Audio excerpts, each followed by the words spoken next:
Sistema Internacional de Medidas, Historia, Desarrollo y otros detalles. Presentado por Kelly Paniza, Leimer Alzate, Andrés Ospina, Gabriel Rendón y Jimmy Argüelles. El contenido de esta investigación es, primero, una breve introducción acerca del Sistema Internacional de Medidas. Hablaremos de algunos apartes de la historia de este sistema. También tendremos algunos detalles del desarrollo del sistema. Enunciaremos algunas ventajas y desventajas. Mencionaremos una interesante anécdota relacionada con el Sistema Internacional de Medidas. Enseguida vienen las conclusiones y la cibergrafía. El Sistema Internacional de Medidas es un sistema aplicado a nivel mundial por su facilidad para ser interpretado. Fue adoptado por muchos países, siendo aplicado para finalidades científicas y de investigación. Su finalidad principal es permitir cálculos exactos, minimizando los márgenes de error. Con esto se le dio origen a la unificación de un concepto claro de medidas y cálculos para todos los científicos. Desde los inicios de la humanidad, el hombre siempre ha tenido la necesidad de medir gran cantidad y variedad de elementos con fines de evitar errores, mantener control y conteo, como también obtener exactitud en cada uno de sus cálculos y proyecciones. Es así como a medida que ha evolucionado la civilización, a su vez también ha venido avanzando y mejorando las formas de medir y calcular, ya que en la antigüedad los sistemas de medidas eran dados a través de las partes o dimensiones del cuerpo humano, como el codo, el pie o los pulgares. Otros sistemas de medición eran dados por la cantidad de pasos, la cantidad de granos para determinar el peso o con el movimiento del sol y la luna determinaban el tiempo.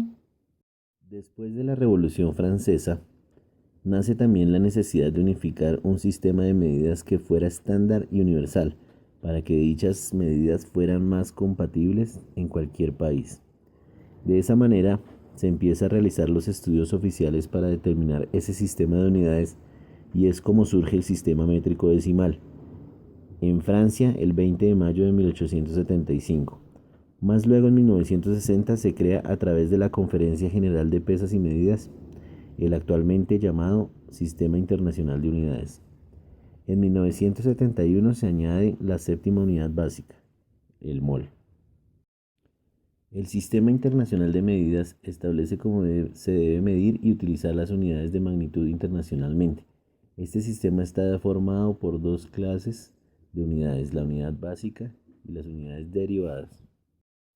Las unidades básicas forman un grupo de 7 unidades fundamentales, de las cuales se obtienen otras unidades derivadas. Entre estas unidades básicas se encuentran el metro, el kilogramo y el segundo, que corresponden a la longitud, a la masa y al tiempo. Las unidades derivadas son resultado de combinar magnitudes físicas básicas y se forman a partir de multiplicar potencias de unidades básicas. Por ejemplo, la fuerza, la superficie, la velocidad y el volumen, entre otras. El Sistema Internacional de Unidades se puede aplicar a todas las ciencias, la investigación, el comercio y en la economía. Todas las unidades guardan proporcionalidad entre sí mismas y pueden utilizarse para cualquier proceso de conversión. Las estructuras utilizadas para su creación no permiten errores cuando se realizan cálculos u operaciones entre ellas. Tienen un prefijo claro para presentar cualquier unidad. Es coherente, pues evita confusiones y malas interpretaciones cuando usamos símbolos. Entre las desventajas, todavía no es utilizado por algunas naciones y esto hace que no sea de uso mundial. Por falta de unificación, todavía se usa el sistema inglés y esto se ve reflejado en clavos y brocas. Con el TLC se hace complejo entre Estados Unidos y Colombia la comercialización de productos debido a que el sistema de conversión de medidas es diferente y eso hace necesario la unificación para no tener que hacer conversiones. El Mars Climate Orbiter fue un proyecto de la NASA que quería estandarizar el clima en Marte. Se destruyó debido a un error de navegación. 125 millones de dólares de costo.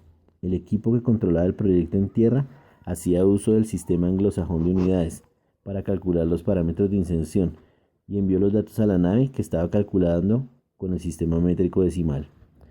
Así, en lugar de acercarse solo lo que debía acercarse, llegó hasta 57 kilómetros de la superficie marciana y se desintegró debido a la fricción con la atmósfera. Es decir, se perdió esta misión por completo. El error destacado es que para todas las mediciones y cálculos que se requieren en un proyecto se debe usar el mismo sistema de unidades. Como conclusión tenemos que el sistema internacional de unidades nos ha permitido unificar, estructurar y mejorar las mediciones físicas en casi todos los países y nos ha permitido garantizar la compatibilidad en cuestiones metrológicas y ayudarnos a hablar en un lenguaje común a la hora de compartir y mostrar información de medidas y cálculos. Sin la adopción de este sistema métrico a nivel mundial, estaríamos estancados, desactualizados y cometiendo errores por incompatibilidad en cuanto a sistemas de medidas. Es por eso que cabe resaltar la importancia de adoptar un sistema de unidades universal que aporte al mejoramiento de estos procesos. También vemos que el sistema de medidas se da por la necesidad de solucionar inconvenientes que se venían presentando con los métodos antiguos que se utilizaban. Unidades con el mismo nombre variaban de una provincia a otra. Las subdivisiones de las diferentes medidas no eran decimales, lo que no permitía realizar los cálculos. Se pretendió crear un sistema único de medidas que permitiera ser usado con exactitud en cualquier parte del mundo, disponible para todo tipo de personas. El realizar este trabajo nos permitió recordar y analizar los orígenes del sistema y los cambios que se han presentado con el tiempo para mejorar los procesos de análisis de las medidas. Aprender a aplicar el sistema para el desarrollo de operaciones matemáticas exactas y determinantes en la solución de los cálculos según la unidad de longitud. Implementar el sistema permite ser más específico y exacto en los análisis que se deben hacer. Además, entender que las medidas son importantes para adelantarnos en tiempo y costo a soluciones. En este slide está la bibliografía de los links donde se investigó para este tema. Muchísimas gracias.